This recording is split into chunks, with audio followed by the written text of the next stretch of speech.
അഭിഷേകാഗ്നിയുടെ എല്ലാ പ്രേക്ഷകർക്കും കർത്താവായ യേശു ക്രിസ്തുവിന്റെ ധന്യനാമത്തിൽ കൃപയും സമാധാനവും.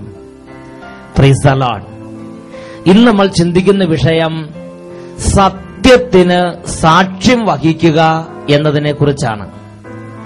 ആമോസ് പ്രവാചകന്റെ പുസ്തകത്തിൽ 5-ാം അധ്യായം 24-ാം തിരുലിഖിതം, നീതി ജലം പോലെ ഒഴുകട്ടെ, സത്യം ഒരിക്കലും വറ്റാത്ത നീർച്ചാല് പോലെയും. ഹല്ലേലൂയ. പ്രിയപ്പെട്ട ദൈവമക്കളെ, ജീവിതത്തിന്റെ ഒരുപാട് തിരക്കുകളുടെ ഇടയിൽ നിന്ന്, ജീവിതത്തിന്റെ ഒരുപാട് വ്യഗ്രതയുടെ ഇടയിൽ നിന്ന് ഇതാ ദൈവമായ കർത്താവ് എന്നെയും നിങ്ങളെയും ഈ മണിക്കൂറിൽ നിത്യരക്ഷയുടെ ദിവ്യ സ്പർശനങ്ങൾ നൽകുന്നതിന് വേണ്ടി ഇതാ ഒരുമിച്ച് കൂട്ടിയിരിക്കുകയാണ്. ഈ നിമിഷങ്ങളിൽ ഞാനും നിങ്ങൾ ഹൃദയം തുറക്കുമെങ്കിൽ, ഈ നിമിഷങ്ങളിൽ ഞാനും നിങ്ങളും ഹൃദയം തുറന്ന് നെടുവീർപ്പോടെ പ്രാർത്ഥിക്കുമെങ്കിൽ, യേശുക്രിസ്തുവിന്റെ നാമത്തിന്റെ അത്യത്ഭുത ശക്തി എന്റെയും നിങ്ങളുടെയും ഓരോരുത്തരുടെ മേലും അത്ഭുതകരമായി പ്രവഹിക്കും. ഒരു നാൾ ഒരു വ്യക്തി അഭിഷേകാഗ്നി പ്രോഗ്രാമിന് നിന്ന് പ്രാർത്ഥിച്ചുകൊണ്ട അനുഭവം എഴുതിയിരിക്കുന്ന ശ്രദ്ധയിലേക്ക് കൊണ്ടുവരാം. വെറ്റിലപ്പാറയിൽ നിന്ന് ഷിനു സാക്ഷ്യപ്പെടുത്തുന്നു. എന്റെ പേര് ഷിനു, ഞങ്ങൾ സ്ഥിരമായി അഭിഷേകാഗ്നി പ്രോഗ്രാം കാണുന്നവരാണ്. എന്റെ ചേട്ടായി ഷിബു 12 വർഷമായി ശ്വാസമുട്ടലിന്റെ രോഗത്തിന്റെ പിടിയിലായിരുന്നു. 2007 ഡിസംബർ മാസത്തിലെ അഭിഷേകാഗ്നിയിൽ ചേട്ടായിയുടെ ശ്വാസമുട്ടലിനെ സമർപ്പിച്ച് ഞങ്ങൾ എല്ലാവരും കരഞ്ഞു പ്രാർത്ഥിച്ചു. അതിന്റെ ഫലമായി ചേട്ടായിയുടെ ശ്വാസമുട്ടൽ ഈശോ അത്ഭുതകരമായി എടുത്തുമാറ്റി. പിന്നീട് ഇന്ന് വരെ എന്റെ ചേട്ടായിക്ക് ശ്വാസമുട്ടലിന്റെ രോഗം ഉണ്ടായിട്ടില്ല. ഇത്രയും വലിയ സൗഖ്യം തന്ന യേശുക്രിസ്തുവിന് ഞങ്ങൾ നന്ദി മഹത്വം അർപ്പിക്കുന്നു. ഷിനു കുര്യൻ, വെറ്റിലപ്പാറ PO, മലപ്പുറം ജില്ല. ഹല്ലേലൂയ. എല്ലാ കണ്ണുനീരും, എല്ലാ വിഷമങ്ങളും, എല്ലാ വേദനകളും ഇപ്പോൾ കർത്താവിലേക്ക് നമുക്ക് ഉയർത്താം. 25-ാം സങ്കീർത്തനത്തിൽ 1 മുതൽ തിരുലിഖിതങ്ങൾ, ഹൃദയം കർത്താവിലേക്ക് ഇതാ ഞാൻ ഉയർത്തുന്നു. ഓ ദൈവമേ, ഈ നിമിഷങ്ങൾ അങ്ങയുടെ നാമത്തിൽ ഞങ്ങൾ പ്രാർത്ഥിക്കുമ്പോൾ എല്ലാ കണ്ണുനീരും, എല്ലാ വേദനകളും, എല്ലാ മനോവിഷമങ്ങളും, സങ്കടങ്ങളും ഇതാ ഞങ്ങളുടെ സന്നിധിയിലേക്ക് സമർപ്പിച്ച് പ്രാർത്ഥിക്കുന്നു. ഹല്ലേലൂയ, ഹല്ലേലൂയ, ഹല്ലേലൂയ. ഓ ദൈവത്തിന്റെ ആത്മാവേ, ഓ വിടുതലിന്റെ ആത്മാവേ, ഓ ചങ്ങലകൾ മുറിക്കുന്ന പരിശുദ്ധാത്മാവേ, കല്ലറ പിളർക്കുന്ന ആത്മാവേ, അത്ഭുത ശക്തിയുടെ ആത്മാവേ, ഉയർപ്പിക്കുന്ന ആത്മാവേ, രക്ഷയിലേക്ക് നയിക്കുന്ന ആത്മാവേ, ഇപ്പോൾ വ്യാപരിക്കണമേ. കരങ്ങൾ ഉയർത്തി, സ്വരമുയർത്തി എല്ലാവരും പ്രാർത്ഥിക്കുന്നു. പരിശുദ്ധാത്മാവേ, പരിശുദ്ധാത്മാവേ, ഞങ്ങളിൽ നിറയണമേ, നിറയണമേ. പരിശുദ്ധാത്മാവേ, കവിയണമേ, സ്വർഗ്ഗത്തിന്റെ ആത്മാവേ, കവിഞ്ഞൊഴുകണമേ. ദാഹിച്ച് ദാഹിച്ച് പ്രാർത്ഥിക്കുന്നു. പരിശുദ്ധാത്മാവേ, ആത്മാവേ, ഞങ്ങളിൽ നിറയണമേ, എളിയവരിൽ വന്ന് വ്യാപരിക്കണമേ, നിറഞ്ഞു കവിയണമേ, കവിഞ്ഞൊഴുകണമേ.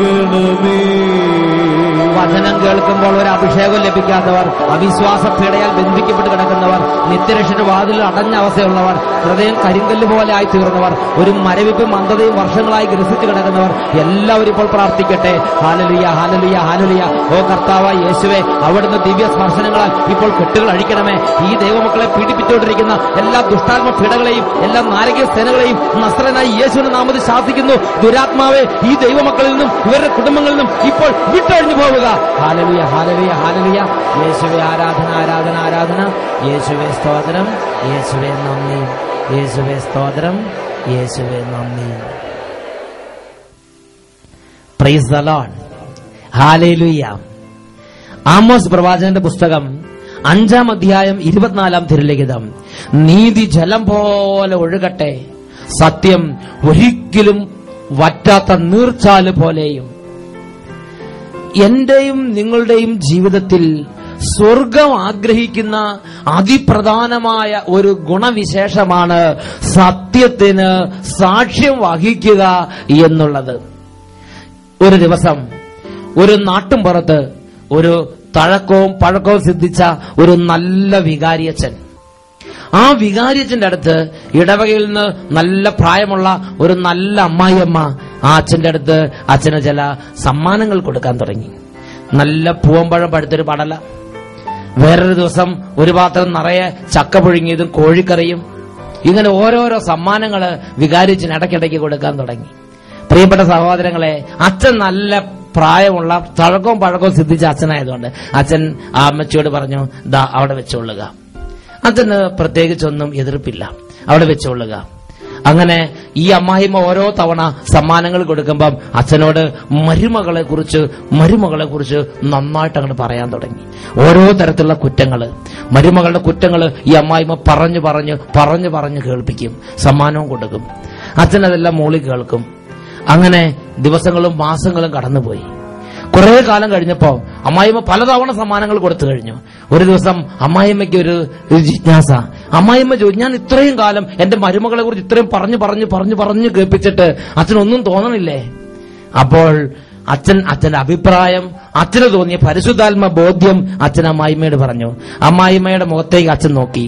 എന്നിട്ട് അമ്മായിമ്മയോട് പറഞ്ഞു, അമ്മായിമ്മയുടെ മരുമകള് സത്യത്തിൽ ഒരു വിശുദ്ധയാണ്. അമ്മായിമ്മ ഞെട്ടിത്തെറിച്ചു. അമ്മായിമ്മയുടെ മുഖമല്ല രൗദ്രമായി. അമ്മായിമ്മ കോപാവിഷ്ടയായി. അമ്മായിമ്മ ചോദിച്ചു, ഇത്രയും ഞാൻ പറഞ്ഞിട്ടും അച്ഛനൊന്നും മനസ്സിലായില്ലേ? അപ്പോൾ വികാരിയച്ഛൻ പറഞ്ഞു, അമ്മായിയമ്മേ, ഞാൻ വന്ന അന്ന് തൊട്ട് ഞാൻ കേൾക്കണതാണ് ഈ മരുമകളുടെ കുറിച്ചുള്ള വിശേഷങ്ങൾ അമ്മായിമ്മയുടെ കയ്യിൽ നിന്ന്. എന്നാൽ ഇന്ന് വരെ ആ മരുമകൾ വന്നിട്ട് ഒരു വാക്കുകൊണ്ട് പോലും, ഒരു സെക്കൻഡ് പോലും ഈ അമ്മായിമ്മയ്ക്കെതിരായിട്ട് ഒരു വാക്ക് പറഞ്ഞിട്ടില്ല. ആ മരുമകള് ഈ അമ്മായിയമ്മയുടെ അടുത്ത് ഇതെല്ലാം സഹിച്ചു നിന്നിട്ടും ഒരിക്കൽ പോലും ഒരു വിരോധ വാക്ക് പറഞ്ഞ് ഞാൻ കേട്ടിട്ടില്ല. ആ മരുമകള് സത്യത്തിൽ ഒരു വിശുദ്ധ തന്നെയാണ്. ഇത് കേട്ടപാടെ അമ്മായിയമ്മ അവിടെ നിന്ന് എഴുന്നേറ്റ് ആ ചോറ്റുപാത്രം എടുത്ത് ഒരു പോക്ക് പോയി. ആ അമ്മായിമ്മ പറഞ്ഞു, ഇനി ചക്കയില്ല, ഇനി പഴമില്ല, ഇനി ഞാൻ അച്ഛൻ പോകുന്നിടത്തോളം പള്ളിയിലും വരണില്ല. പ്രിയപ്പെട്ട സഹോദരങ്ങളെ നോക്കുക, ഇതാണ് ലോകത്തിന്റെ സ്നേഹം. ഇതിന്റെ പേരാണ് ജഡിക സ്നേഹം. പാരിതോഷികങ്ങൾ കൊടുക്കുക, പക്ഷത്താക്കുക. എന്നാൽ ആ വികാരിയച്ഛൻ ചെയ്ത പ്രവൃത്തി നിങ്ങളൊന്ന് ശ്രദ്ധിച്ചു നോക്കുക. ആ വികാരിയച്ഛൻ, ഈ അമ്മായിമ്മ വികാരിയച്ഛനെ പാട്ടിലാക്കാൻ, പക്ഷത്താക്കാൻ ഒരുപാട് കാലം ശ്രമിച്ചെങ്കിലും വികാരിയച്ഛന് കിട്ടിയ ബോധ്യം, വികാരിയച്ഛന് കിട്ടിയ കാഴ്ചപ്പാട്, വികാരിയച്ഛൻ വ്യക്തമായി അമ്മായിമ്മയുടെ മുഖത്ത് നോക്കി പറയേണ്ടതുപോലെ സമയത്ത് പറഞ്ഞങ്ങോട്ട് കേൾപ്പിച്ച്, ഇത് എനിക്ക് തന്റെ ഈ അമ്മായിയമ്മയുടെ ഈ ഇഷ്ടം നഷ്ടപ്പെടുമെന്നും ഈ സമ്മാനങ്ങളൊക്കെ നഷ്ടപ്പെടുമെന്നും ഒരുപക്ഷെ ഇനി ഒരിക്കലും ഈ അമ്മായിമ്മ ഈ പള്ളിമുറിയിലേക്ക് വരില്ലെന്നും എല്ലാം വ്യക്തമായിട്ട് വികാരിച്ചന് തഴക്കവും പഴക്കവും വികാരിച്ചന് വ്യക്തമായിട്ട് അറിയാം. എങ്കിലും ശരി, ആ വികാരിച്ചൻ ഈ കപ്പിച്ച സമ്മാനത്തിന് വേണ്ടി തനിക്ക് കിട്ടിയ ബോധ്യം പറയുന്നതിൽ നിന്ന് പിന്നോട്ട് പോയില്ല. തന്റെ ഉള്ളിലുള്ള പരിശുദ്ധാത്മാവ് നൽകിയ വ്യക്തമായ ബോധ്യം ആ അമ്മായിയുടെ മുഖത്ത് നോക്കി അങ്ങോട്ട് പറഞ്ഞു. ചെറുതും വലുതുമായ സാഹചര്യങ്ങളിൽ എനിക്കും നിങ്ങൾക്കുള്ള ദൗത്യമാണ് സത്യത്തിന് സാക്ഷ്യം വഹിക്കുക. മറ്റൊരു സംഭവം നിങ്ങളുടെ ശ്രദ്ധയിലേക്ക് ഞാൻ കൊണ്ടുവരാം. ഇംഗ്ലണ്ടിൽ 1500-ാം ആണ്ടില് 15-ാം നൂറ്റാണ്ടിൽ നടന്ന സംഭവമാണ്. ഹെൻറി 8-ാമൻ രാജാവ് ഇംഗ്ലണ്ട് മുഴുവൻ ഭരിച്ചു വരുന്ന കാലഘട്ടം. ഹെൻറി 8-ാമൻ രാജാവിന്റെ ആ കാലഘട്ടത്തിൽ ലൂതറും കൂട്ടരും സഭയ്ക്കെതിരെ വലിയ പോരാട്ടങ്ങൾ ആരംഭിച്ചു. ആ കാലഘട്ടത്തിൽ ഹെൻറി 8-ാമൻ രാജാവ് മാർപ്പാപ്പയെ പ്രകീർത്തിച്ച് ഒരുപാട് കാര്യങ്ങൾ എഴുതി, ഒരുപാട് കാര്യങ്ങൾ പറഞ്ഞു, മാർപ്പാപ്പയെ സപ്പോർട്ട് ചെയ്തു. മാർപ്പാപ്പയുടെ വിശ്വസ്ത മിത്രമായി നിന്നുകൊണ്ട് വിശ്വാസികളെ സഭയോട് ചേർത്ത് നിർത്താൻ വേണ്ടി ഒരുപാട് കഷ്ടപ്പെട്ട വ്യക്തിയാണ് ഹെൻറി 8-ാമൻ രാജാവ്. ഈ ഹെൻറി 8-ാമന്റെ ഈ വളരെ വലിയ പ്രവർത്തനങ്ങൾ കണ്ടപ്പോൾ മാർപ്പാപ്പ അദ്ദേഹത്തിന് ഡിഫൻഡർ ഓഫ് ഫെയ്ത്ത് എന്ന സ്ഥാനം പോലും കൊടുക്കുകയുണ്ടായി. വിശ്വാസത്തിന്റെ സംരക്ഷകൻ എന്നാണ് എന്റെ പേര്, ഡിഫൻഡർ ഓഫ് ഫെയ്ത്ത്. ഒരു കാലത്ത് അത്രയും തീക്ഷ്ണതയോടെ സഭയുടെ മാർപ്പാപ്പയ്ക്ക് വേണ്ടി പ്രവർത്തിക്കുകയും മാർപ്പാപ്പയെ പ്രകീർത്തിക്കുകയും ചെയ്ത വ്യക്തിയാണ് ഹെൻറി 8-ാമൻ രാജാവ്. അങ്ങനെ ഇരിക്കുമ്പോഴാണ് ഹെൻറി 8-ാമൻ രാജാവിന് കൊട്ടാരത്തിലുള്ള ഒരു തോഴിയുമായി, അവിടെയുള്ള ഒരു ലേഡിയുമായി വളരെ അടുത്ത ബന്ധം, പ്രേമബന്ധം. അങ്ങനെ കാമുകന്മാരായി തീർന്ന് ഇവര് വിവാഹിതരാകാൻ തീരുമാനിച്ച് മാർപ്പാപ്പയുടെ അടുത്ത് റിക്വസ്റ്റ് വെച്ച്. അപ്പോൾ മാർപ്പാപ്പ അവിടെ പറയേണ്ട കാര്യങ്ങൾ വ്യക്തമായി പറയുന്നതിന് യാതൊരു മടിയും കാണിക്കാതെ സന്തോഷത്തോടെ വ്യക്തമായി പറഞ്ഞു. മാർപ്പാപ്പ പറഞ്ഞു, ഹെൻറി 8-ാമൻ രാജാവ് ഇതുവരെ വിവാഹിതനല്ലെങ്കിൽ വിവാഹിതനാകാനുള്ള സമ്മതം, സസന്തോഷം ഞാനിതാ തരുന്നു. ഇത്രയും കാലം തന്റെ പാർശ്വവർത്തി നിന്ന വ്യക്തിയാണല്ലോ, ഇത്രയും കാലം തന്നെ ഒരുപാട് പ്രകീർത്തിച്ച വ്യക്തിയാണല്ലോ, എന്റെ നന്മകളെല്ലാം പ്രകീർത്തിക്കുന്ന വ്യക്തിയാണല്ലോ, എന്റെ വിശ്വസ്ത മിത്രമാണല്ലോ എന്നൊന്നും മാർപ്പാപ്പയോട് ചിന്തിച്ചില്ല. സത്യത്തിന് സാക്ഷ്യം വഹിക്കുന്ന സമയം വന്നപ്പോൾ ദൈവവചനത്തിന്റെ വെളിച്ചത്തിൽ ദൈവവചനപ്രകാരം ജനത്തെ നയിക്കാൻ ദൈവവചനപ്രകാരമുള്ള വഴികൾ പ്രഖ്യാപിക്കേണ്ട സമയത്ത് യാതൊരു മയവും കൂടെ വ്യക്തമായി സത്യത്തിന് സാക്ഷ്യം വഹിച്ച മാർപ്പാപ്പ ആ കാലഘട്ടത്തിൽ അവിടെ മറ്റൊരു കഥാപാത്രത്തെ ചരിത്രത്തിൽ നമ്മൾ കാണുന്നുണ്ട്. അദ്ദേഹത്തിന്റെ പേരാണ് കാർഡിനൽ വുൾസി.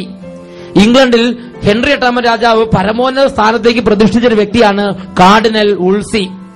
അദ്ദേഹം ഇതിനിടയിൽ കിടന്നൊരു കളി കളിക്കുന്നത് നമ്മൾ കാണുന്നുണ്ട്. മാർപ്പാപ്പായുടെയും ഹെൻറി 8 രാജാവിന്റെ ഇടയിൽ നിന്ന് ഈ രാജാവിന്റെ കാര്യം എങ്ങനെയെങ്കിലും നടത്തി കൊടുക്കാൻ വേണ്ടി സത്യത്തിന്റെ വഴിവിട്ടാലും കുഴപ്പമില്ല, വചനത്തിന്റെ വഴിവിട്ടാലും കുഴപ്പമില്ല, ഈ രാജാവിന്റെ കല്യാണം നടത്തി കൊടുക്കാൻ വേണ്ടി യത്നിക്കുന്ന ഒരു കാർഡിനലിനെയാണ് നമ്മൾ അവിടെ കാണുന്നത്. എന്നാൽ മാർപ്പാപ്പ സ്റ്റേണായി നിന്നു. മാർപ്പാപ്പ ഈ കാര്യത്തിൽ ഒട്ടും വിട്ടുവീഴ്ചയ്ക്ക് തയ്യാറായില്ല. വുൾസിയുടെ പരിശ്രമങ്ങൾ ഒന്നൊന്നായി പരാജയപ്പെട്ടു. അപ്പോൾ വുൾസി രാജാവിന്റെ കോപത്തിന് ഇരയായി. വുൾസി കാർഡിനലിനെ കൊണ്ട് തന്റെ കാര്യം നടപ്പാകില്ല എന്ന് രാജാവ് വ്യക്തമായി മനസ്സിലായപ്പോൾ രാജാവിന്റെ കോപത്തിന് വുൾസി ഇരയായി. അങ്ങനെ ദ ഗ്രേറ്റ് സീൽ, മഹാമുദ്ര എന്ന പ്രമുഖ സ്ഥാനം ഈ കാർഡിനലിൽ നിന്ന് രാജാവ് എടുത്തു മാറ്റി. വീണ്ടും കാലങ്ങൾ മുമ്പോട്ട് നീങ്ങി. ഈ രാജാവ് വീണ്ടും ഈ കാർഡിനൽ വീണ്ടും രാജാവിനെ പ്രീതിപ്പെടുത്താൻ വേണ്ടി ശ്രമിച്ചുകൊണ്ടിരിക്കുകയാണ്. മാർപ്പാപ്പ വ്യക്തമായ നിലപാടുകൾ എടുക്കുമ്പോൾ അതൊന്നും സാരമില്ല, എങ്ങനെയെങ്കിലും രാജാവിന്റെ കാര്യം എങ്ങനെയെങ്കിലും നടപ്പാക്കി കൊടുക്കണം എന്ന ഒറ്റ വിചാരത്തോടെ കിണഞ്ഞ് പരിശ്രമിക്കുന്ന വുൾസിയെ വീണ്ടും നമ്മൾ കാണുകയാണ്. എന്നാൽ ഏറെ താമസിക്കുന്നതിന് മുമ്പ് അദ്ദേഹം രാജകോപത്തിന് വീണ്ടും പാത്രമായി. അദ്ദേഹത്തിന് മേൽ രാജ്യദ്രോഹ കുറ്റം ആരോപിച്ചു. രാജ്യദ്രോഹിയായി അദ്ദേഹത്തെ പ്രഖ്യാപിച്ചു. അദ്ദേഹത്തെ വിചാരണയ്ക്കായി കോടതിയിലേക്ക് കൊണ്ടുവരികയാണ്. വാർദ്ധക്യത്തിൽ എത്തിയ ക്ഷീണിതനും വൃദ്ധനുമായി തീർന്ന ഈ കാർഡിനൽ വുൾസി ഈ വിചാരണയ്ക്കായി പോരുന്ന മധ്യേ അദ്ദേഹം മാർഗമധ്യേ ക്ഷീണിതനും രോഗിയും പ്രതികൂല കാലാവസ്ഥയിൽ തകർന്നവനുമായ അദ്ദേഹം മാർഗമധ്യേ മരിക്കുന്ന രംഗമാണ് ചരിത്രത്തിൽ നമ്മൾ കാണുന്നത്. കാർഡിനൽ വുൾസി മരിക്കുമ്പോൾ അദ്ദേഹം പറയുന്ന അദ്ദേഹത്തിന്റെ അന്തിമ വചനങ്ങൾ പ്രധാനപ്പെട്ടതാണ്. അദ്ദേഹം പറയുന്നത് ഇങ്ങനെയാണ്: എന്റെ ഈ ലോകത്തിലെ രാജാവിനെ സേവിക്കുന്നതിന് ഞാൻ പ്രദർശിപ്പിച്ചിടത്തോളം വിശ്വസ്തത എന്റെ ദൈവത്തെ സേവിക്കുന്നതിൽ പ്രകാശിപ്പിച്ചിരുന്നെങ്കിൽ അവിടുന്ന് എന്നെ ഈ വാർദ്ധക്യകാലത്ത് ഈ വിധം പരിത്യജിക്കുകയില്ലായിരുന്നു. എന്നാൽ ദൈവ ശുശ്രൂഷ നിസ്സാരമാക്കി രാജസേവയിൽ ദത്തശ്രദ്ധനായ എനിക്ക് ഈ അവസ്ഥ, ഈ പ്രതിഫലം അർഹിക്കുന്നത് തന്നെ. ഈ വാക്ക് പറഞ്ഞ് അദ്ദേഹത്തിന് അന്തിമമായി ഈ വാക്കുകളൊക്കെ ഉരുവിട്ട് അദ്ദേഹം ഈ ലോകത്തിൽ നിന്ന് വേർപെട്ടു പോയി. പ്രിയപ്പെട്ട സഹോദരങ്ങളെ, അതാണ് ജ്ഞാനത്തിന്റെ പുസ്തകത്തിൽ 5-ാം അധ്യായത്തിൽ 14-ാമത്തെ തിരുലേഖനം നമ്മൾ വായിക്കുന്നത്. അധർമ്മിയുടെ പ്രത്യാശ കാറ്റിൽപ്പെട്ട പതിര് പോലെയും കൊടുങ്കാറ്റടിച്ച് പറത്തിയ പൊട്ടിപ്പൊഞ്ഞു പോലെയുമാകുന്നു. കാറ്റിന്റെ മുമ്പിൽ അത് പുക പോലെ ചിന്നിച്ചെതറിപ്പോകും. കൊടുങ്കാറ്റിന്റെ മുമ്പിൽ പുകച്ചുഴൽ ചിന്നിച്ചെതറിപ്പോകുന്നത് പോലെ, മഴയ്ക്ക് മുമ്പ് വന്ന് ഭീകരക്കാറ്റുകളുടെ മുമ്പിൽ ചെമ്മൺ പാതയിൽ നിന്ന് പൊടിപടലങ്ങൾ പാറിപ്പറന്ന് ചിന്ന ഭിന്നമായി പോകുന്നത് പോലെ കർത്താവിന്റെ വചനം പഠിപ്പിക്കുകയാണ്. അധർമ്മിയുടെ പ്രത്യാശ കൊടുങ്കാറ്റിൽപ്പെട്ട പതിര് പോലെയും കാറ്റിൽ പറത്തിയടിക്കുന്ന പൊടിമഞ്ഞ് പോലെയും ആകുന്നു. ഹല്ലേലൂയ, ഹല്ലേലൂയ. യേശുവേ സ്തോത്രം, യേശുവേ നന്ദി. അതുകൊണ്ട് പ്രഭാഷകന്റെ പുസ്തകത്തിൽ 4-ാം അധ്യായം 28-ാം വാക്യത്തിൽ ദൈവത്തിന്റെ വചനം വ്യക്തമായി പഠിപ്പിക്കുകയാണ്. പ്രഭാഷകൻ 4:28, മരിക്കേണ്ടി വന്നാലും നീ സത്യം വെടിയരുത്, മരിക്കേണ്ടി വന്നാലും നീ സത്യം വെടിയരുത്. ഇംഗ്ലണ്ടിൽ തന്നെ മറ്റൊരു ചിത്രം നമുക്ക് കാണാൻ സാധിക്കും. തോമസ് മൂറിന്റെ ചരിത്രം. ഇംഗ്ലണ്ടിലെ ചാൻസലർ ആയിരുന്നു തോമസ് മൂർ. ഈ തോമസ് മൂർ ഒരു അൽമായ സഹോദരനായിരുന്നു. എന്നാൽ അദ്ദേഹത്തോട് രാജാവ് ഈ വിധം പെരുമാറി. തന്റെ പാർശ്വവർത്തിയിൽ നിന്ന് തന്റെ ഈ കാര്യം നടപ്പാക്കാൻ വേണ്ടി, തന്റെ ഈ കാര്യം സത്യത്തിന് വിരുദ്ധമാണെങ്കിലും ഈ കാര്യം നടപ്പാക്കാൻ വേണ്ടി തോമസ് മൂറിനെ നിർബന്ധിച്ചു. എന്നാൽ തോമസ് മൂർ എന്ന് പറഞ്ഞ ആ നേതാവ്, ആ ചാൻസലർ പറഞ്ഞു, ഈ ലോകത്തിലെ രാജാവിനേക്കാൾ സ്വർഗത്തിലെ രാജാവിനെ ഞാൻ ബഹുമാനിക്കുന്നു, സ്നേഹിക്കുന്നു. രാജാവേ, ഈ അസത്യത്തിന്, ഈ തിന്മയ്ക്ക്, ഈ വഴിവട്ട, ഈ നെറികെട്ട നടപ്പിന് ഞാൻ കൂട്ടുനിൽക്കില്ല എന്ന് പറഞ്ഞു. ലണ്ടൻ ടവറിൽ തോമസ് മൂറിന്റെ ശിരസ് വെട്ടി അദ്ദേഹം തൂക്കിക്കൊലയ്ക്ക് വിധിക്കപ്പെട്ടു. അദ്ദേഹത്തിന്റെ ജീവൻ അറ്റുപോയി. പ്രിയപ്പെട്ട സഹോദരങ്ങളെ, മരിക്കേണ്ടി വന്നാലും ശരി, എന്റെ കർത്താവിന്റെ വചനത്തിൽ നിന്നും എന്റെ കർത്താവിന്റെ ആത്മാവ് വെളിപ്പെടുത്തിയ സത്യത്തിൽ നിന്നും ഞാൻ വ്യതിചലിക്കില്ലെന്ന് നിർബന്ധ ബുദ്ധിയോടെ ഉറച്ചു നിന്ന വ്യക്തിയാണ് സർ തോമസ് മൂർ, ഇംഗ്ലണ്ടിലെ ചാൻസലർ. ഒരേ രാജാവിന്റെ കാലത്തുള്ള 2 കഥാപാത്രങ്ങളെയാണ് ഇന്ന് പരിശുദ്ധാത്മാവ് നമ്മുടെ മുമ്പിൽ കൊണ്ടുവരുന്നത്.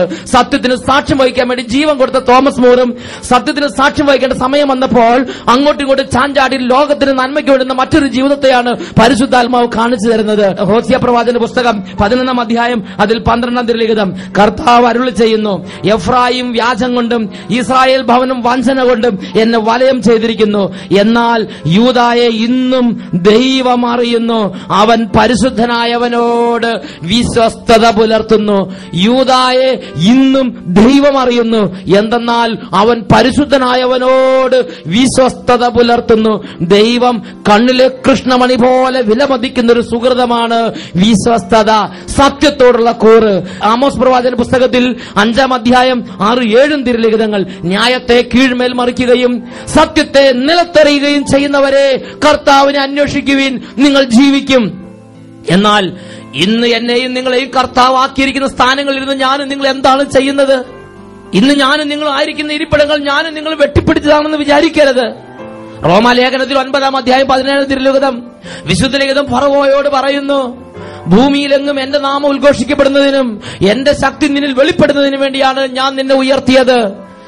പ്രിയപ്പെട്ട മകനെ, മകളെ, നിനക്ക് ദൈവം നൽകിയിരിക്കുന്ന ഈ ഉദ്യോഗസ്ഥാനത്തിരുന്ന് നീ ഇന്ന് കൈക്കൂലിക്കും കരിഞ്ചന്തയ്ക്ക് കൂട്ടുനിൽക്കുന്ന ഒരു വ്യക്തിയാണോ?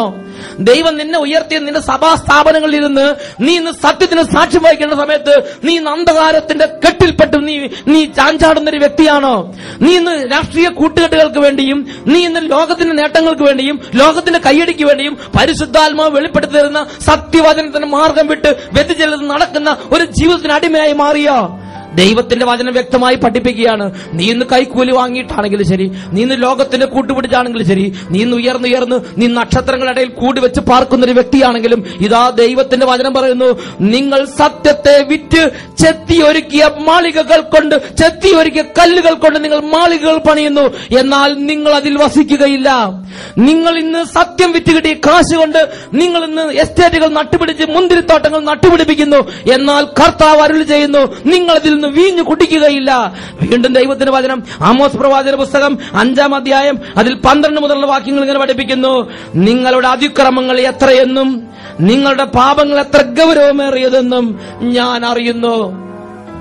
നഗര കവാടത്തിലിരുന്ന് ന്യായം വിധിക്കുന്നവരെ നിങ്ങൾ ജുഗുപ്സയോടെ നോക്കുന്നു, സത്യം പറയുന്നവരെ നിങ്ങൾ ദ്വേഷിക്കുന്നു. ഈ നിമിഷങ്ങളിൽ നമുക്ക് പ്രാർത്ഥിക്കാം, ഓ ദൈവമേ, സത്യത്തിന്റെ വഴിവിട്ട് സത്യം വിറ്റ് ഈ ലോകത്തിന്റെ നേട്ടങ്ങൾക്ക് വേണ്ടി ഓടി ഞങ്ങളോട് കരുണ തോന്നണമേ. കരങ്ങൾ ഉയർത്തി എല്ലാ മക്കളും സ്തുതിക്കുന്നു, ഹല്ലേലൂയ, ഹല്ലേലൂയ, ഹല്ലേലൂയ. കഴിഞ്ഞ നാളുകളിൽ സത്യം വിട്ട് നടന്ന മറുകളെ ഓർത്ത്, സത്യത്തിന്റെ വഴിവിട്ട് നടത്തിയ പ്രവൃത്തികളെ ഓർത്ത് ഇന്ന് ഞങ്ങൾ മാപ്പ് ചോദിക്കുന്നു. ഓ ദൈവമേ, ഇപ്പോൾ ഇടപെടണമേ എന്ന് പ്രാർത്ഥിക്കുന്നു.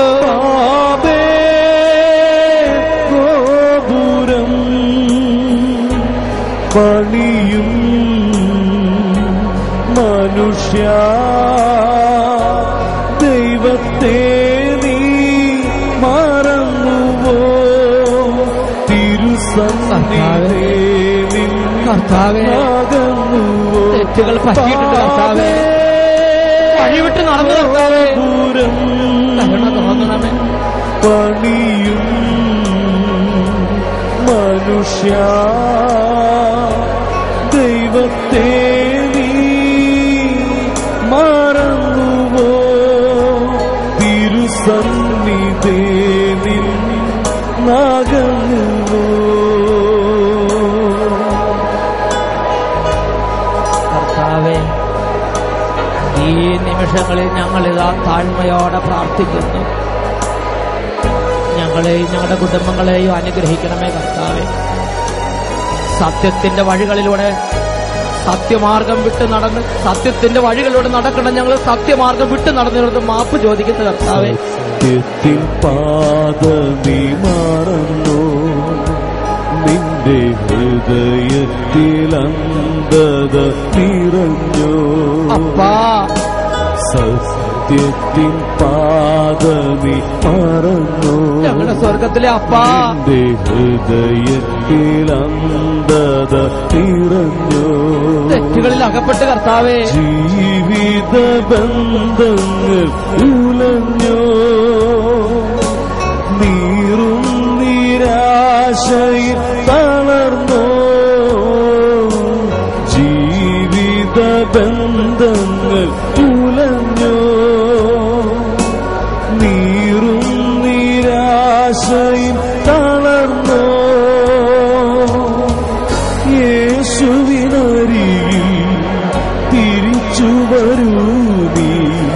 പുതിയൊരു ജീവിതത്തേടാ രക്ഷകൻ പൂർണ്ണത തേടാ രക്ഷകൻ പൂർണ്ണത തേടാ.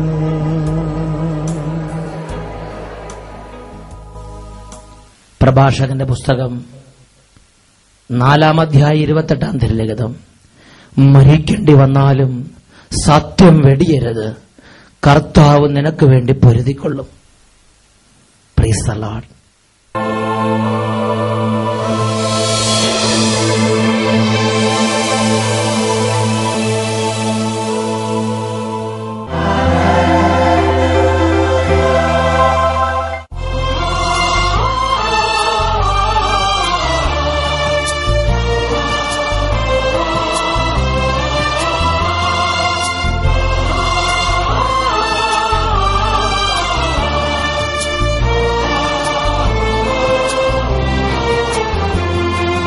ദിവ്യകാരുണ്യമേ, നവ്യസ്നേഹമേ,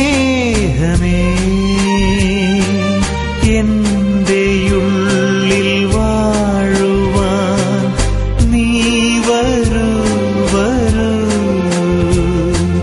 ദിവ്യകാരുണ്യമേ, നവ്യസ്നേഹമേ,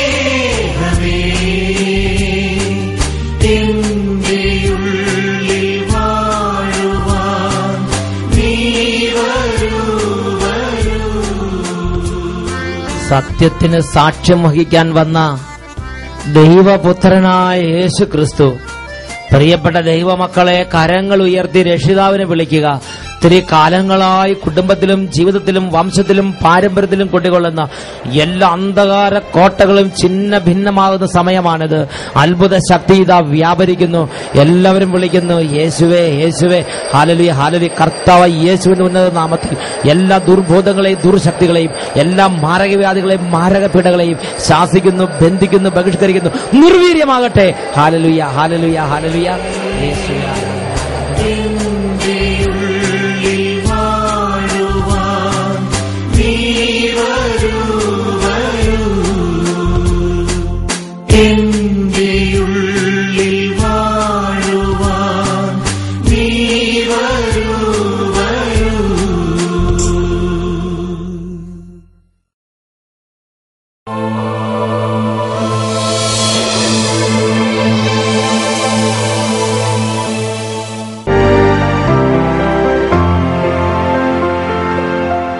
യേശുവേ നന്ദി, യേശുവേ സ്തോത്രം, യേശുവേ ആരാധന. എന്റെ പേര് റോസ്ലി ജോസഫ്. എന്റെ നാട് തൃശ്ശൂര്. ഞങ്ങൾ ഇടുക്കിയിലായിരിക്കുമ്പോൾ എനിക്ക് ഭയങ്കരമായിട്ട് നെഞ്ചിന് വേദനയും അസ്വസ്ഥതയും ശ്വസിക്കാനൊക്കെ ബുദ്ധിമുട്ട് വന്നു. അങ്ങനെ തൃശ്ശൂരിൽ വന്ന് ഡോക്ടറെ കണ്ടു. ഡോക്ടർ ടെസ്റ്റുകൾ ചെയ്ത് മരുന്നുകൾ നിറയെ എഴുതി തന്നു. ഇതുകൊണ്ട് കുറവില്ലെങ്കിൽ വേറെ ടെസ്റ്റ് ചെയ്യണമെന്ന് പറഞ്ഞു. ഞങ്ങൾ ഇടുക്കിയിലായിരുന്നുകൊണ്ട് ഞാൻ വെള്ളിയാഴ്ചയും ഞായറാഴ്ചയും ഒക്കെ അഭിഷേകാഗ്നി കാണുമായിരുന്നു. അങ്ങനെ വെള്ളിയാഴ്ച ഞാൻ ഈ മരുന്നെല്ലാം എടുത്ത് കൈ പിടിച്ചുകൊണ്ട്, സഹ്യനാഥ, ഈ മരുന്നൊന്നും കഴിക്കാതെ തന്നെ എനിക്ക് സൗഖ്യം തരണേ എന്ന് പ്രാർത്ഥിച്ചു. കാരണം എനിക്ക് വേദനയുടെ മരുന്ന് കഴിച്ചു കഴിഞ്ഞാൽ നീര് വരികയും ശരീരത്തിന് അസ്വസ്ഥതയൊക്കെ ഉണ്ടായി ശ്വാസിക്കാൻ പറ്റാത്തൊരവസ്ഥ വരും. അതുകൊണ്ട് ഭയങ്കര പേടിയാണ് എനിക്ക് ഇംഗ്ലീഷ് മരുന്ന് കഴിക്കാനും. അങ്ങനെ ഞാൻ പറഞ്ഞു പ്രാർത്ഥിച്ചു, ഇങ്ങനെ എനിക്ക് സൗഖ്യം തരുവാണെങ്കിൽ ഞാൻ സഹ്യോൻ ധ്യാന കേന്ദ്രത്തിൽ വന്ന് ധ്യാനം കൂടിയിട്ട് നിന്നെ സാക്ഷ്യപ്പെടുത്താമെന്ന് പറഞ്ഞായിരുന്നു. എന്നെ സുഖപ്പെടുത്തിയ സഹ്യോനാഥനോട് നന്ദി പറഞ്ഞുകൊണ്ട് പ്രൈസ് ദി ലോർഡ്. കുറച്ചു കാലമായിട്ട് ഈ അമ്മച്ചിക്ക് ഭയങ്കരമായിട്ടുള്ള നെഞ്ചിന് രോഗവും വേദനയും പീഡയൊക്കെ ആയിരുന്നു. ഒരുപാട് മരുന്ന് കഴിക്കണമെന്ന് ഡോക്ടർമാർ പറഞ്ഞു കൊടുത്തു. ആ മരുന്ന് കഴിക്കുമ്പം ഉള്ള പ്രശ്നം എന്ന് വെച്ചാലും ശരീരം അങ്ങനെ നീരൊന്ന് വീർക്കണ പോലത്തെ പ്രശ്നമായിരുന്നു. പക്ഷേ കർത്താവായ യേശു ക്രിസ്തുവിന്റെ അടുത്തിരുന്ന് പ്രാർത്ഥിച്ചു. നമ്മുടെ അഭിഷേകാഗ്നി പ്രോഗ്രാം കണ്ടപ്പം ആ മരുന്ന് വെച്ച് പ്രാർത്ഥിച്ചു, ഈശോട് പ്രാർത്ഥിച്ചു. അതിന്റെ ഫലമായിട്ട് ഈശോ മരുന്ന് കഴിക്കാതെ ഈ രോഗം കർത്താവ് മാറ്റിക്കൊടുത്തു. അങ്ങനെയാണ് ഈ സഹോദരി നേർച്ച നേർന്നിരുന്ന് ഇവിടെ ഒന്ന് പ്രാർത്ഥിക്കാൻ നന്ദി പറയാമെന്നും അങ്ങനെ നേർച്ച നേർന്ന് ഇവിടെ ഒന്ന് നന്ദി പറഞ്ഞ് ധ്യാനം കൂടുകയാണ്. പറഞ്ഞേ ഹല്ലേലൂയ. ഒരിക്കൽ കൂടി കൈകൾ അടിച്ച് കർത്താവിനെ വിശ്വസിച്ച ദൈവത്തിന്റെ മഹത്വം കാണാം, പ്രാർത്ഥിക്കുമ്പോൾ ദൈവത്തിന്റെ പ്രവൃത്തി കാണാം, ആരാധിച്ച ദൈവത്തിന്റെ വീടുകൾ കാണാം, ആശ്രയിച്ച ദൈവത്തിന്റെ കാരുകൾ കാണാം.